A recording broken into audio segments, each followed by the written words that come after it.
Now going to talk about a people that began to settle and eventually conquer much of Anatolia, modern-day Turkey, at the beginning of the 2nd millennium BCE. And these people are known as the Hittites. And the word Hittite is referred to in the Hebrew Bible, in the Old Testament. And it's worth dissecting that word a little bit, because the word comes from the idea that this region that they conquer in modern-day Turkey was referred to as Hatti. And Hatti had original inhabitants known as the Hattians. But the Hittites conquer and displace these Hattians, but they are referred to as the Hittites because they settle in Hatti. Now, they're considered to be Indo-European people, and this is a word that you will hear often in world history.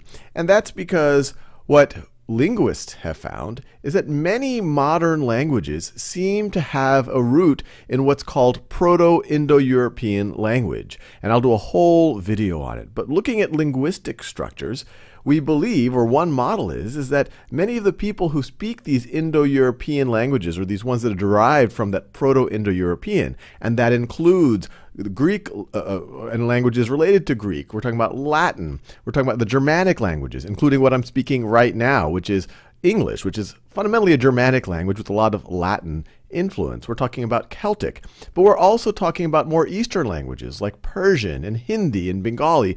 All of these have a lot of commonalities to them, which we believe gives evidence that at one point it was a very closely related group of people who are coming from this Caucasus region. And this map that you see here, this shows one model for how those people spread and eventually broke off into various tribes speaking different but very related languages. So the 4th millennium BCE, they were in this region right over here, which would be southern Russia, the Caucasus, right around there. And then by 2500 BCE, that's this orange area, they had spread even further. And then by 1000 BCE, they had spread even further. And the Hittites would have been one of those people because they settle in Anatolia right over here. Now, we don't know as much about the Hittites as we know about, say, the ancient Egyptians or the Mesopotamians, but we know that they were a significant civilization.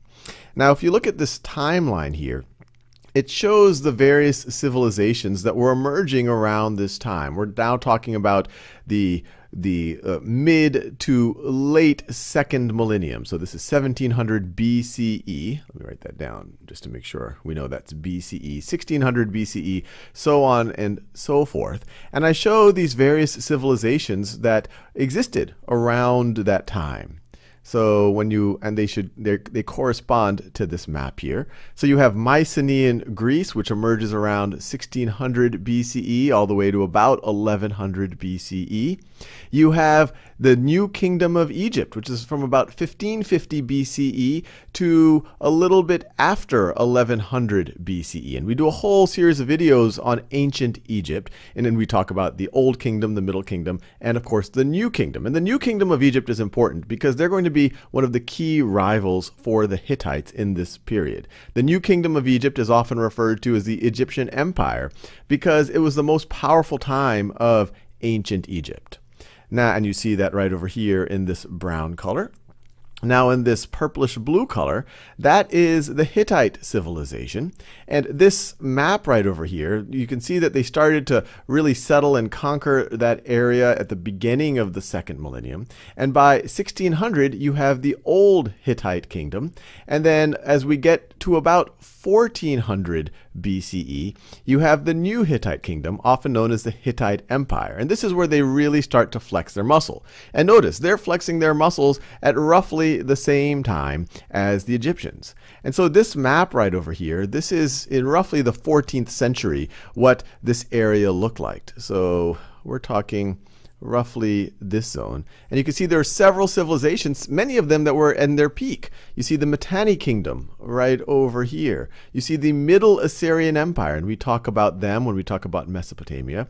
And you see Kassite Babylonia right over here. The Kassites took over after the Amorites under Hammurabi and his dynasty. And we'll see that they also have a connection to the Hittites. So this will hopefully acquaint you with time. These are Bronze Age civilizations. The state of the art of technology for most of them was bronze, which is combining copper and tin, and you can make weapons and tools and jewelry with it.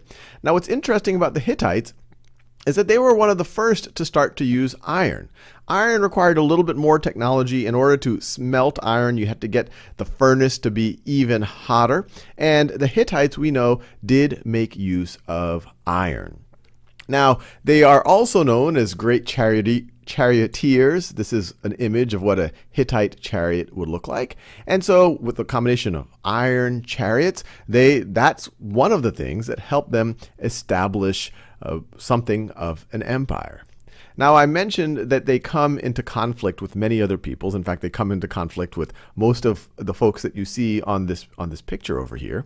The first time that you really see them in a significant way conquering things is in 1595 BCE. And this would be the old Hittite kingdom.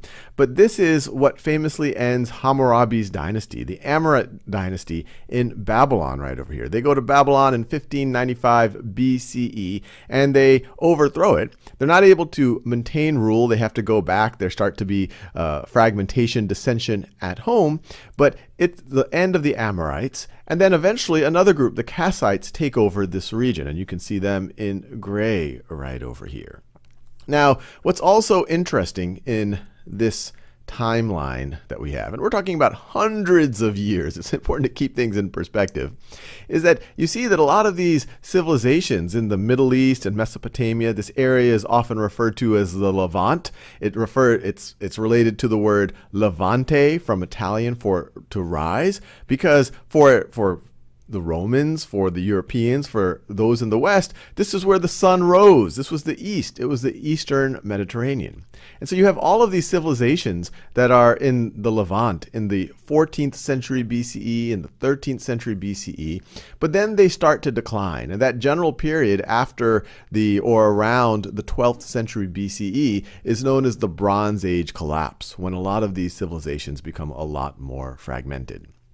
Now, I've already alluded to the fact, and I talk about this in a lot of detail in the Ancient Egypt video, that the chief rivals of the Hittites were the Egyptians and vice versa.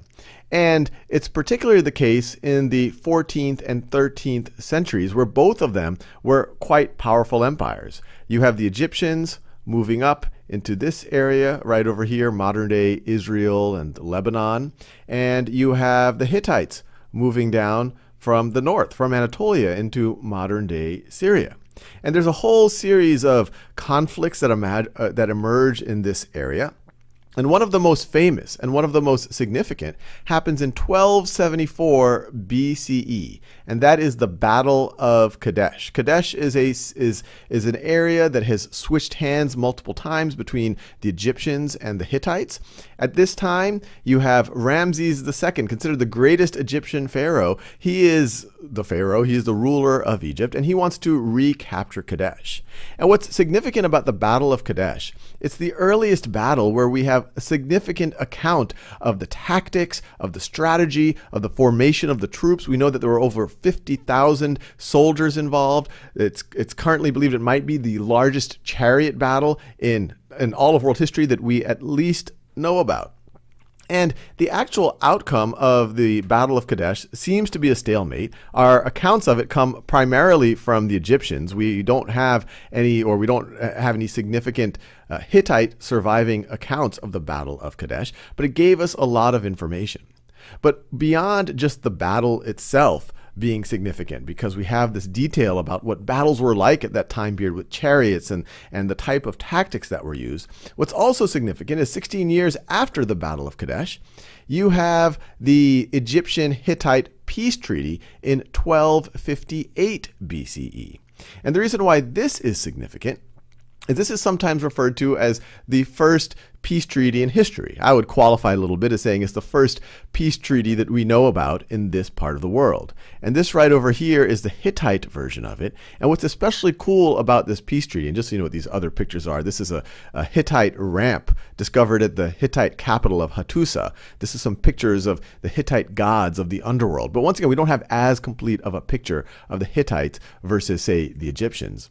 But what's also neat about this treaty, it's sometimes called the Treaty of Kadesh, but it doesn't refer directly to Kadesh. These folks have been in conflict with each other for over 100 years right over here. So this treaty is really to talk about not just Kadesh, and this treaty happened 16 years after the Battle of Kadesh, but to talk about, like, let's just have a permanent peace between our two great empires. And what's cool about it is we have surviving accounts from the Hittites that were discovered in Hattusa, and we also have a symmetric account that we get from the Egyptians. And so this is the one from the Hittites, and this is from the Egyptians. It's written in Akkadian, which wasn't their language. Akkadian, we talked about, was a Semitic language. And they use that cuneiform script, which, remember, we get from the Sumerians. But it's cool to get the same treaty written in different scripts from both sides of the conflict. And I'll just read a little bit of it because it's neat to just think about it. And of course, they didn't write it in this language. Modern English wouldn't show up for many, actually thousands of years from this point. But this is a translation. Now, from the beginning of the limits of eternity, as for the situation of the great ruler of Egypt with the great prince of Hatti, the God did not permit hostility to occur between them through a regulation. But in the time of Muwatalus, the great prince of Hatti, my brother, so this is from the point of view of Hattusilus, who is the Hittite king at the time of the treaty, he fought with Ramses Meri Ammon, the Pharaoh Ramses, the great ruler of Egypt. But hereafter, from this day, behold, Hattusilus, the great prince of Hatti, is under a regulation in order not to permit hostility to occur between them forever. Those are big words. Behold, Hattusilus, sometimes it's spelled Hattusili, the great prince of Hatti, has set himself in a regulation with Uzur-mat Re Setep Enre. That's sometimes how Ramses is referred to, the great ruler of Egypt, beginning from this day to cause that good peace and brotherhood occur between us forever, while he is in brotherhood with me, and he is at peace with me, and I am in brotherhood with him, and I am in peace with him forever. Behold, I, as the great prince of Hatti, am with Ramses Meri Ammon in good peace and in good brotherhood. The children of the great prince of Hatti are in brotherhood and peace with the children of Ramses Meri Ammon, the great ruler of Egypt. For they are in our situation of brotherhood and our situation of peace. The land of Egypt with the land of Hatti shall be at peace and in brotherhood like unto us forever. Hostilities shall not occur between them forever. So not only are they, and this is just part of the text, and it's actually quite interesting. Do a web search for the Egyptian Hittite treaty text, and you can actually get the whole text. This is just part of an excerpt of it. But they go into much more details about how they might provide aid for each other, how they're not going to have conflict, etc., etc. So I'll leave you there, but the important thing to take away is some of these modern notions of peace treaties and military tactics, they go deep into history. And this is some of the earliest evidence we find, but I would suspect as we discover more things, we might find even earlier evidence.